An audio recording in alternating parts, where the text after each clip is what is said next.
If you've landed here with us, then you're ready to get vulnerable.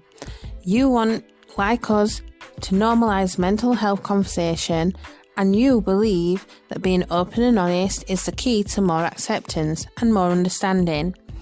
Thank you for joining us in sharing our experiences to help educate and support the masses, and in seeing strength in vulnerability. On this podcast, we don't hold back, we live life out loud.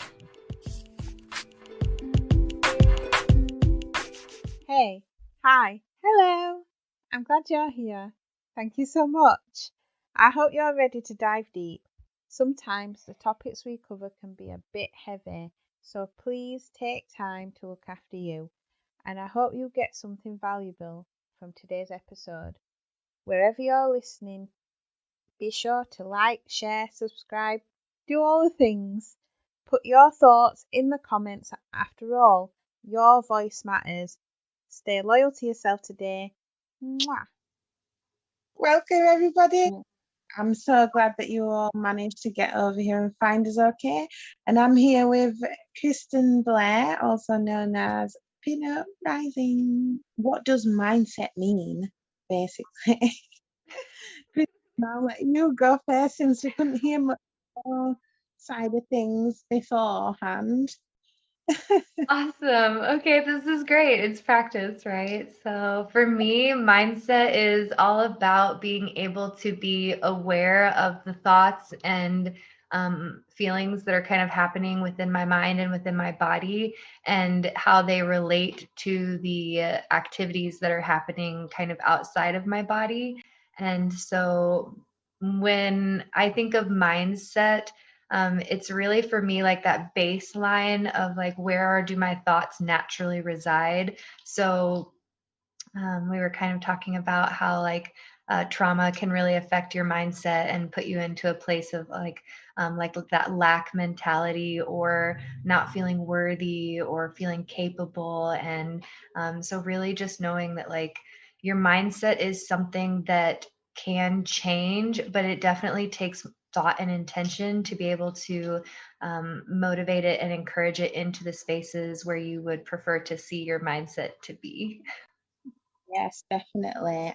Whether positively or negatively, how our mindset is can have an effect on us physically as well as mentally. Like if we do have, like I've been calling it, an unhealthy mindset, when we are not so sure of ourselves and we do feel very insecure and not able to make great decisions, and we're very down on ourselves, it reflects in our body, like making us tired, making us easily aggravated. And I know that for me, I've been in that mindset like a majority of my lifetime. Now I have gained skills to change how my mind processes things. I can still slip back into those closed, fixed ways of thinking. Sometimes it is a struggle, and that brings me to ask the question, what is fixed mindset? What is growth mindset? And what difference does it have to us? Drop in the comments and answer these questions as well. I love to get you guys involved. And yeah, your opinions matter to me. That's why we're here. So yeah, Kristen, what do you think the difference is? What is fixed mindset and growth mindset? Absolutely. So I will say too, like I see Jessica posted staying positive when you aren't feeling so great. And I love that, Jessica, because that is absolutely a way that we can help, create a safer space within our minds. For me, the fixed mindset is feeling very stagnant and stuck on a certain way of thinking. For example, saying that, oh, I'll never be able to get that job because I don't have the right experience, or I haven't done it before. And being able to move into a motivated mindset is being able to say, you know what, maybe I don't have those skills yet. What can I do to create the opportunity for myself to align with that job, and it definitely does take like dedication and understanding for your own self and kindness for yourself too, because whenever you are trying to change your mindset, reprogramming your mind, it is a process, and healing is not linear. Some days you're going to have days where like you really feel like you're making that progress and you're like, yeah, I can do this. I can take those steps. I can move forward in that direction. I can sign up for that class. I can go. And then other days you're going to wake up and you might be back into that place of like, oh, why am I even doing this? This is so much work. This isn't even getting me where I want to go. And so that's why for me, like mindfulness is really so important. It's giving you the opportunity to see those thoughts. And like for me, I always take it that one step further of like, I'll see the thoughts and be like, okay, where did this thought come from? Like, why am I even thinking this about myself right now? Is it rational? Is it necessary? Like, what can I do to help put myself into a place of like seeing my own worth? Just because like in my own experience, a lot of the like lack mentality or fixed mindsets came from like either the way I was raised or the relationships that I had with other people, like traumatic abusive relationships. Definitely, whenever you're in those younger years, your mind is more susceptible to influence from others. And so as we grow older, we gain our ability to become independent, right? But our minds are still molded and shaped by how we were interacting and taught as we grow. So I think for me, like just seeing that being gentle and kind with yourself, but not too gentle and kind. Like you still have to be able to like care about yourself enough to be like, no, I'm not going to settle for this mindset of I'm not worthy, because I know I'm worthy. Showing yourself care by having some discipline, because that is still a form of love, and it's still a way to motivate you to grow. Amanda said, catching myself when I start thinking negatively and looking into why I'm thinking that way, which is exactly reminisces what you just said. One thing for me is that if I get fixated on the why, it doesn't always work out for me. So what I do is like I'll have that thought. I'll say, okay, I don't know why it's come around, but it's valid. I'm gonna let myself feel it, and I'm gonna see what comes from it, because there's always a lesson. There's always something in the situation or the thought itself that is giving me an opportunity to observe something within myself or my environment or the situation to get me to, just sit in that moment and find what there is to learn and grow from it. A big thing about,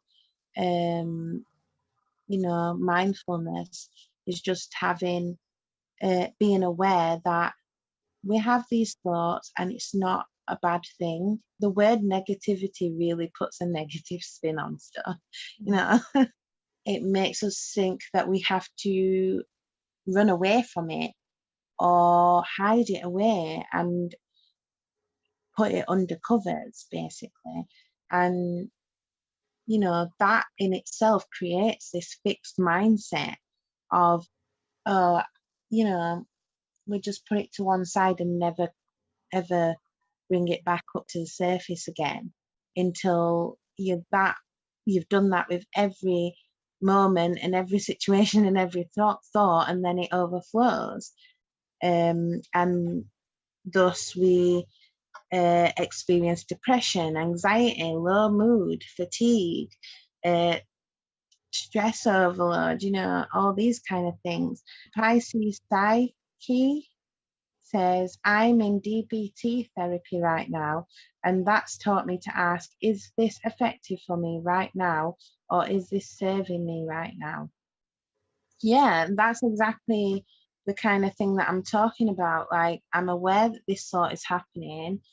You know, let's see where it takes me. The mindset that I was in before, which was definitely very fixed, I would replay situations and thoughts and things that were getting me down in my head for days. Yes. You know, I would affect me for days. I would be sleeping all the time. I would not have no motivation to do anything, to a point where if I didn't take action for myself, I would probably not be here anymore. You know, Jessica Rabbit said, usually my moods are based on how tired I am, but I'm trying to just push on no matter how tired or poopy I feel. I love that. Feeling stressed or feeling like you have too much going on, the more tired you are going to feel, because it has an effect on your body and on your motivation levels and your determination levels. Like, you don't pay attention to these thoughts and feelings that arise and give them the love and the care that they need, you don't move forward, basically. Yeah. Becca, you are working night and day. I do it for you guys. I do it for you guys. You guys give me the energy and the motivation to keep going. You know, this is my passion. I like Becca said, or not Becca. Hi, Becca. What'd you just say? No, Amanda said that she's currently making an origami box to calm her mind. And I'm so grateful that you mentioned that, Becca. Blah, blah, blah. A Becca, Amanda, a Becca, Amanda. I think it's Amanda. No, because because really like finding those creative outlets, they are such a beautiful opportunity for you to really be able to express yourself. I know, I'll just give you guys an example. Like, I want to say it was this past October was my first experience being completely alone during the holidays. I was recently divorced and working through a lot of tumultuous emotions within my own self. And I was finding it really hard to be able to express those emotions and feelings, because in the relationship I had been in, whenever I went to express my emotions, I was told that they weren't appropriate. I was made fun of for them. I was told that I was being dramatic or emotional or crazy. So really like trying to find a way to even be able to express those emotions, to be able to get them out of my body was so powerful for me. So I found many different ways moving my body, like dance and expression, like ecstatic dance really, really helped me out a lot. And then being able to paint too was a really healthy and safe space for me to be able to express those emotions without any kind of like expectation over myself of needing to even be able to like speak them aloud. Because like I said, there was a lot of fear around being able to speak my emotions because of that, like that backlash that I had always gotten anytime I did try to speak my emotions. And then I found, like, after I started like painting or dancing, like finding a way to physically express that, I was able to begin to start verbally expressing my feelings. It's still a process. Like, I still really struggle with speaking my emotions. And I think a lot of that for me is because emotions are beautiful, but like whenever you attach yourself to one, then you kind of tend to put yourself back into that fixed mindset of like for example, you wake up and maybe you're not in a great mood, and then you're like, okay, I woke up in a bad mood and my tea is cold and I hit traffic on the way to work and the dog pooped on the floor or whatever. And then you're like creating the scenario for yourself to be like, well, now today is going to be a bad day and what's going to happen while I'm at work, and maybe I'll hit traffic on the way home, and so it's almost like being able to see in the moment that you have the ability to change that mindset at any moment. You don't have to hold on to that anger, that fear. You can express it. You can say, wow, I woke up in a bad mood. I'm going to scream it out and dance it out. Somebody cut me off while I was driving. That really frustrated me. But then you have the choice in the next moment to say, what can I do to move forward from this, as opposed to like staying stuck in those feelings and emotions. Like, where can I create space for myself to be more understanding, or create spaces for myself that are safe to express. That's for me been like the biggest benefit to being able to move from that fixed mindset, as opposed to being like in that ability. And I know, like, and I know I'm fully aware that like sometimes it's easier said than done. Like, I still definitely fall into those patterns of like, you know, not feeling worthy or not feeling capable. And you know, it's in those moments that I really feel like just being gentle and kind to yourself, and seeing like, you know, we can go back to that reason of like, well, why do I feel this way? And it's like, if there's nothing. Oh, this is a great example. Okay, so I had a opportunity come for me that was a new job, and I began to feel really stressed and anxious about this new opportunity for myself, because I had been so used to being in the job that I was at, and it had created a lot of stability for me. And I went and I spoke with my therapist, and I told her, I was like, I'm having all these anxieties and I don't really understand why. And she told me that it's because whenever you go through so much trauma in your life, you end up falling into a pattern of, oh, what did she say? It essentially, it was basically like, you are not in survival mode. Like, this job that's happening for you, it is not, you don't have to take it. Like, you're not losing your job, nothing's being taken away from you, so you can stop and reflect and make this decision. And in that moment, it was like, because I was so used to being in situations where I had to make a decision and it needed to be made right then and there, for my safety, for my health, for my well-being, that it was like a whole reality check to be like, oh, wait a minute, this is not like that. This is not what's happened in the past. I have the power in this moment. I've always struggled really bad with anxiety. And one thing that really helped me, I don't think I've overcome it all entirely, but work with it. One thing that's helped me work with it and befriend my anxiety is knowing that it's always going to be there, because it is a natural response to being in situations where your body thinks that it is in either danger or somewhere not safe. Yeah, once I'd come to terms with that, and made it feel like it was more of a part of me rather than a separate thing.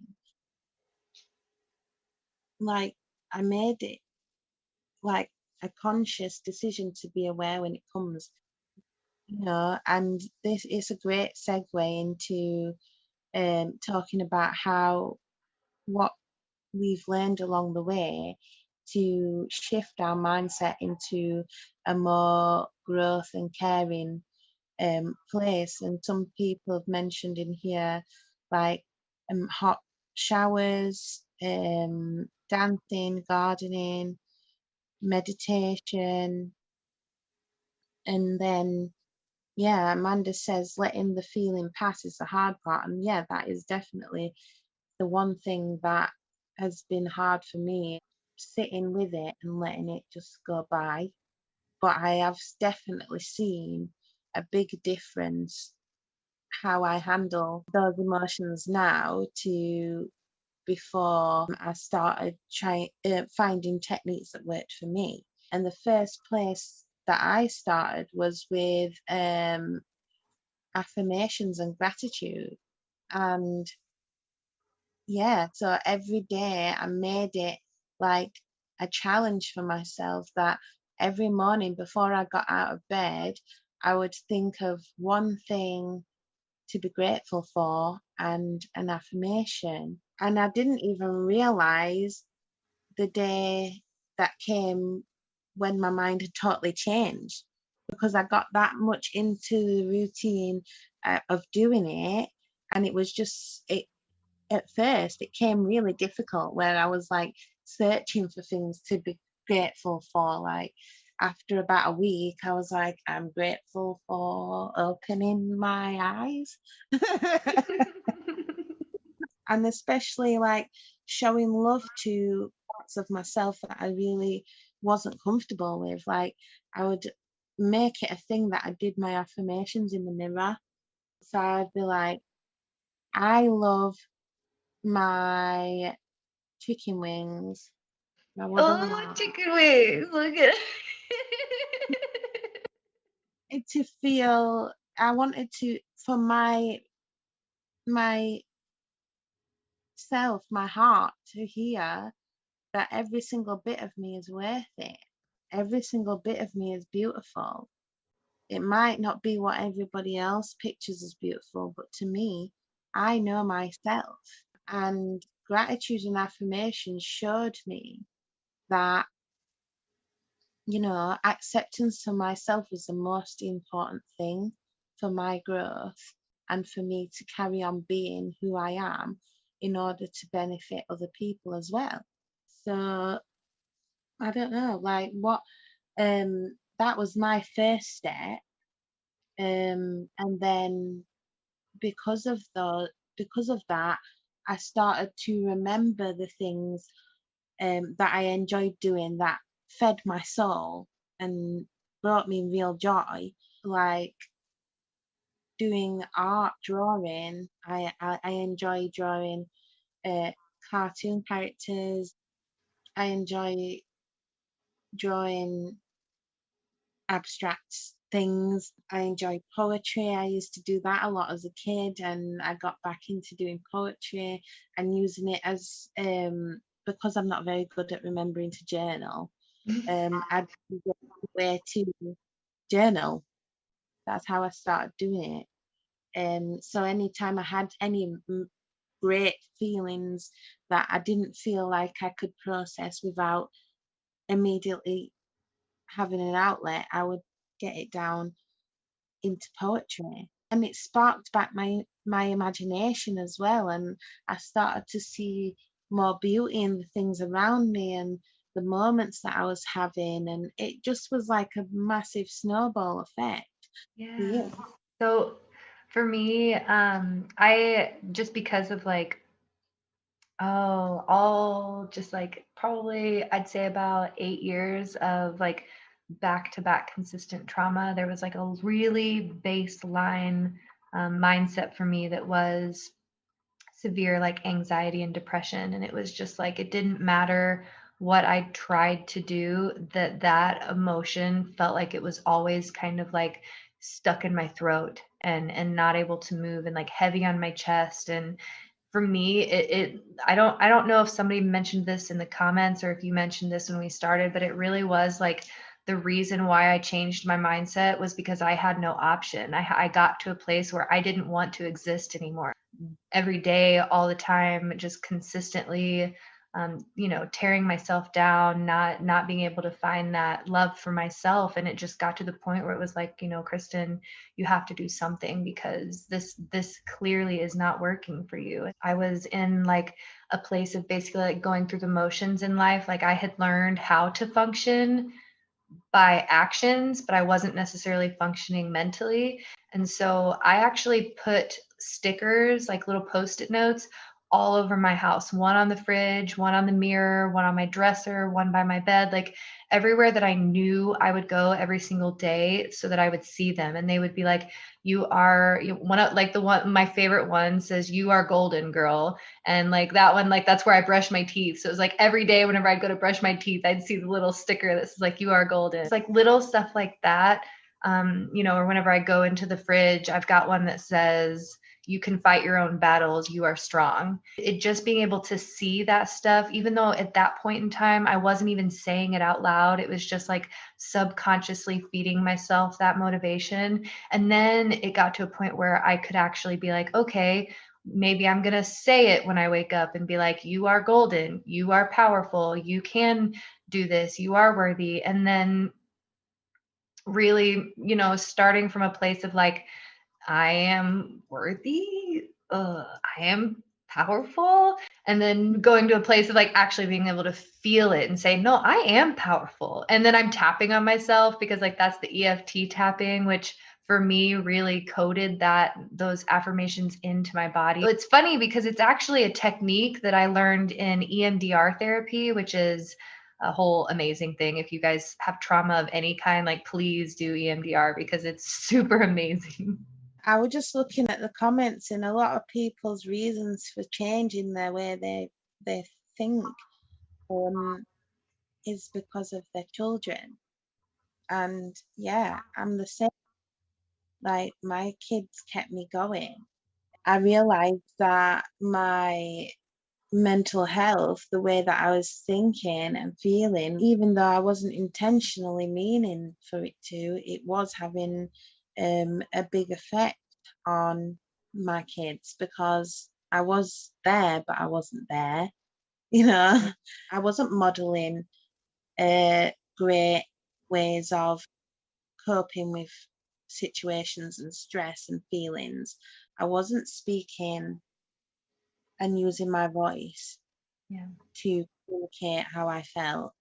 And a lot of that came from fear, like you said, because of the relationships that I'd been in and the friendships that I'd been in, where even if I did speak up, it wasn't heard, it didn't matter, it was brushed off. I was made to feel less than important. I had to find forgiveness for myself in that, because I was making myself feel less than important, because I was putting the importance of other people's words and how other people felt about me first. I shared a post today on Instagram about choices. As I was writing, I was thinking that I thought that I had no choice left but to give up, meaning I was going to end it all. Yep. But then as I was writing it, I realized, but that's a choice, you know? It's still, we feel in that moment that that's our only choice. Yeah. It's still a choice.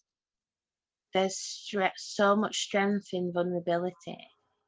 There's so much strength in emotion and feeling. And I think that this is one of the biggest things, that reconnecting with our hearts and understanding, first and foremost, that it is important to feel and have emotion. We are human and we're meant to feel and have emotion, and we're meant to express ourselves. Jessica, no, wait. I'm just going back in the comments a little bit because I missed something. Amanda was talking about her kids less than angels today, but still blessings. And then Jessica put, I get Amanda, but I've learned that even on the worst days, they are why I'm still here. They are the reason I can't leave. My only motivation to push on, to make sure they become decent humans. Kids look up to us, and whatever we're doing, they're seeing it and they're learning from it. Even if they don't emulate it now, they will do in the future. And whatever we give to them, whatever resources we give to them, whatever we pass on through our words, through our emotions, through non-spoken language, it all creates part of who they are and who they're going to become. Wolf says, break the cycle. Jeff said, being angry is a sad way to live and raise them. So thankful for this wake up call. Being angry, being sad, being frustrated or irritated, or not being able to tolerate a lot, it's okay. If you're crying for 20 minutes in the morning, you're shifting that emotion, you're releasing something. You might not know why or what it is, but just let it flow, because it's part of the journey of discovery, as I like to say, to, give you clear your heart and your mind and give room for opportunities of growth, learning, bonding, and love, you know. Um, Flash said, been listening while tending to the kids, but your words are profound and so helpful. Flash, we appreciate you being around and listening to our voices drone on. Thank you very much. I know for me, I don't have kids of my own, but I have had at least, I'd say, 6 years of working with kids in lots of different environments, whether it was like after school programming, like teaching. I actually had the opportunity to work with kids that were like in a rehab facility, and across the board, no matter where the kids were coming from or whether they were well off or less fortunate, like whatever the case may be, no matter what environment the kids were in, it was consistent the same, that they all needed space to be able to speak their voice and express their feelings and be heard, and how powerful it was to be able to hold that space for them.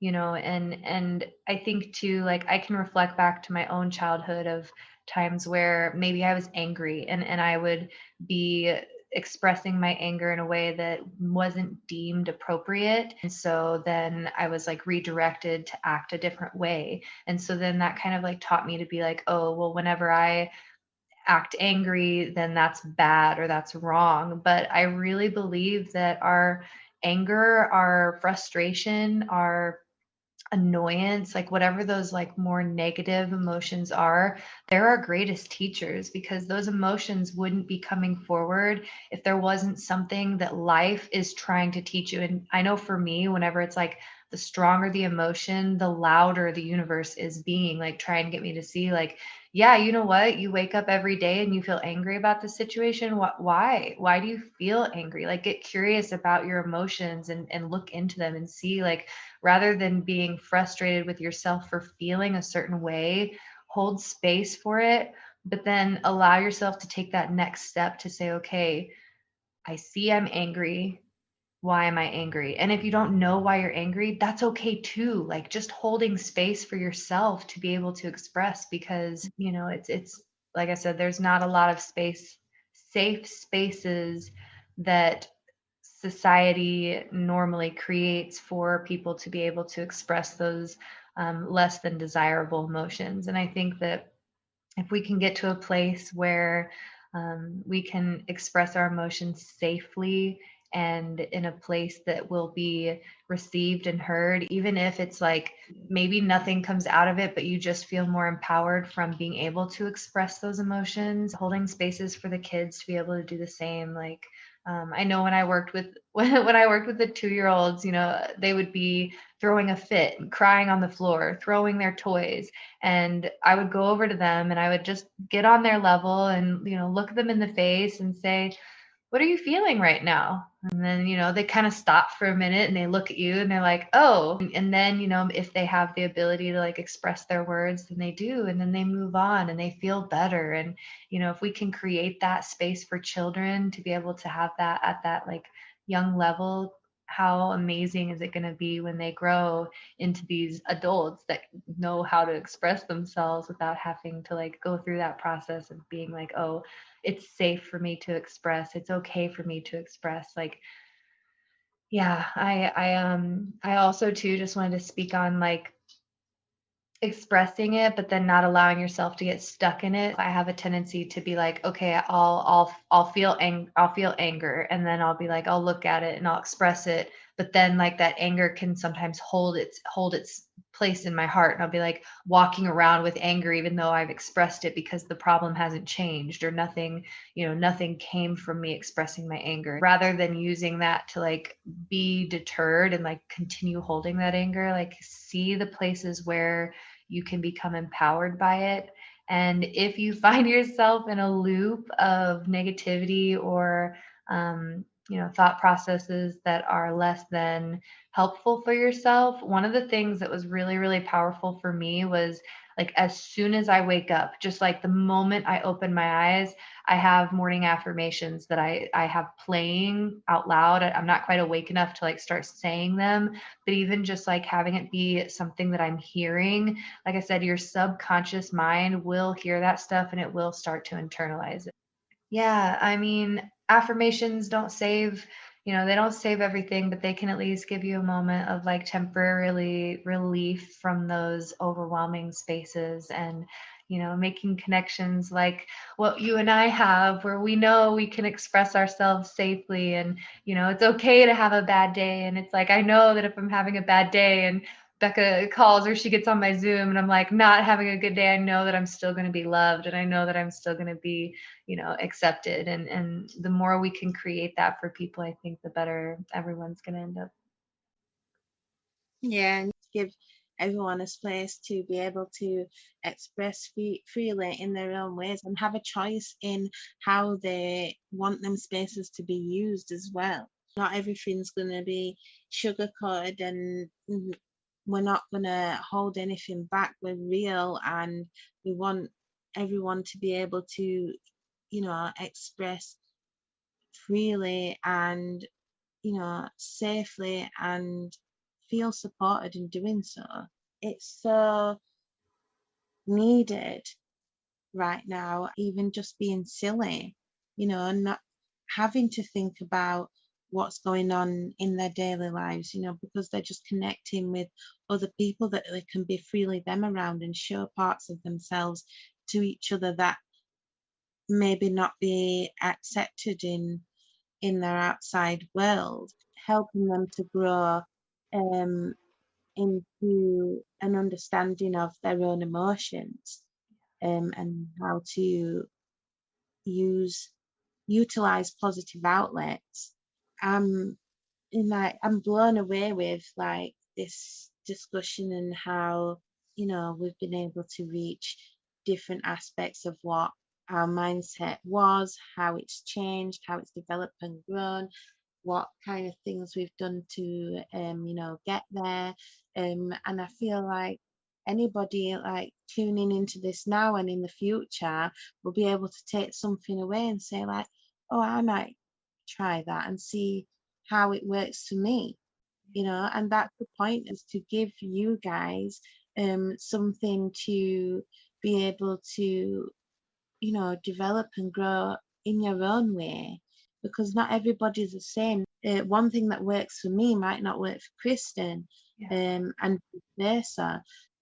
But just being true to yourself and showing love and attention to the parts of you that society has told you is bad, it's going to open you up to a world of opportunities, a world of happiness, and joy. If it's not a lesson, it's a blessing. Yes. And every week I find a new saying.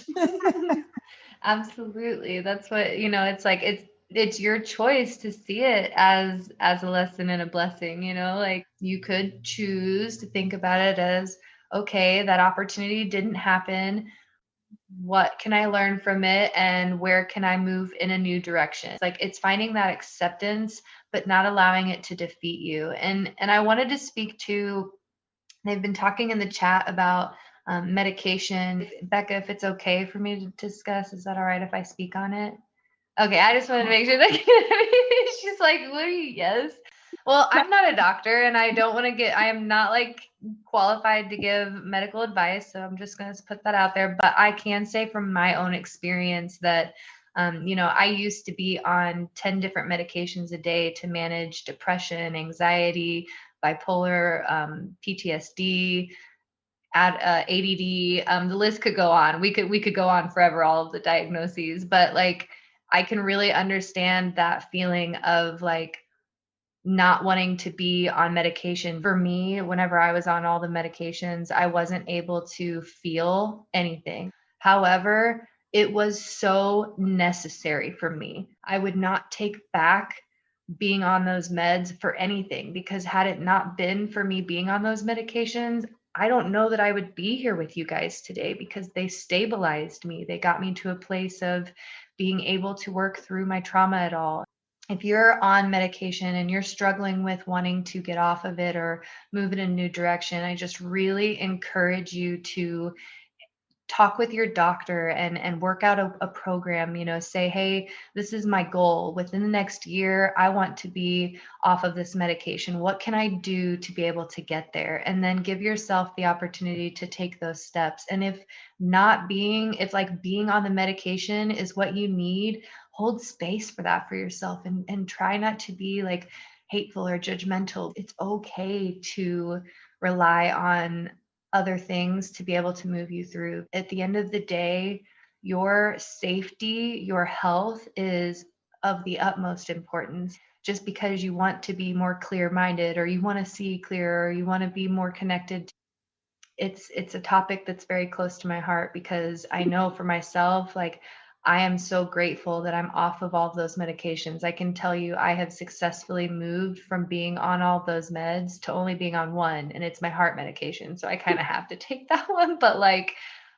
it was a process, and I'm going to tell you guys, it was not an easy process, not something that I would want anybody to go through that was not ready for it or ready to make that decision for themselves. So I won't speak too much more on it. I just wanted to like make a comment about it, and know that like it's okay to be on medication. It's okay to be accepting help from outside of yourself to be able to move forward. Some days are so heavy that you can't make it through with that positive mindset or that affirmation or whatever. Like, just hold space for yourself, and let it be whatever it needs to be for you. If it's getting better, if you're seeing progress, then it's good. It's doing good for you. It doesn't mean that you have to be on the meds forever. But anyways, I Yeah. know that's a little off topic, but It's exactly on topic, because it's still something that affects our mindset, because it's it's a fixed way of thinking to think that you're less than because you have to have medication to support you. Support comes in all different forms, and I'm glad that we held space to speak about medication and our health and wellness mentally, because I too have had been put on medication for dealing with depression and anxiety in the past. I'm not very good at taking tablets anyway, because I never remember. Uh, same. but the time, even for like the regular periods where I did take it, I definitely saw like a difference in my abilities to function. Like, it got me up Yeah. and out of bed, and it made it so that I could get through the day. I weren't able to feel things in the same way, but I was very present. I wasn't able to bring awareness to my own thoughts and feelings, but I was able to function well enough to care for the needs of my children. And that's what was important to me at the time. It's still part of the journey. Yes. We live in a time where medication is part of life, and technology is part of life. And wherever we're trying to deny that and not give it space, we're denying part of our own life and growth. Is still part of the process. It for me, it's like thinking about it as like riding a bike. You get, oh, we back. Okay, good. Sorry, it froze for me. Well, it's weird. Sorry about that, guys. Go on, Kristen, you carry on. No, I was just talking that it's like riding a bike for me. It's like you start off with your training wheels. You're not gonna just go get a big bike and just try to hop on with no like assistance or help, because you're probably gonna fall and hurt yourself. But if you start off with those training wheels or whatever, then like you learn, you develop the skills. So like, there are so many tools that you can use that are not medication, that are natural and beautiful and so helpful, but it's a process, and giving yourself that space to learn them, integrate them, and create it as a process for yourself is um it's moving. If I can stress anything, it's just like being present with yourself in the moment and saying, I feel this way. It's okay to feel this way. It's okay to express my feelings in the way that works for me. And if I'm coming from a place of um, love and understanding whenever I express it to others, or like being able to see, like, how can my expressing these emotions to somebody else, how can that create the desired outcome, or how can that improve the situation? Just being mindful of whenever you do express those emotions, how they might affect the people around you, and then holding space for that as well. If my expression offends or upsets somebody, then I'm going to hold space for them to be able to express that as well. Yeah, I think this has been eye-opening, and I just want to say that I'm so happy that we got to have this talk today, Kristen. You know that you mean like the world to me. I would just like to say thank you for everyone tuning in. And yeah, thank you for sharing out your stories and being so vulnerable with us. And Kristen, thank you for opening your heart and sharing your words with us. I truly appreciate it. Until next time, guys, bye. Love you all.